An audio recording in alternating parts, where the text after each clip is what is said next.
பேர் ஒரு வஞ்சிர மீன் சொன்னது ஆல்ரெடி போயிடுச்சே எதுவுமே கிடையாது எந்த மீன்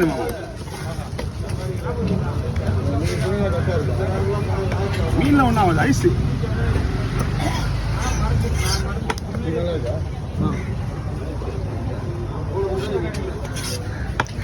ஒரு மாமனார் ஒரு நாளைக்கு குறைஞ்சபட்சம் ஒரு 50 பேருக்காவது காலையில் நேரம் இப்போ போகிறேன் நினைக்கிறேன்.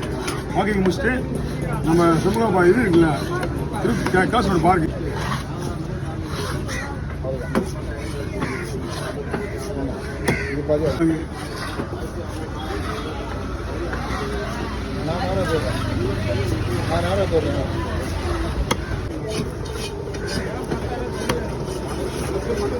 வீட்டுக்கு வந்தா போதும்.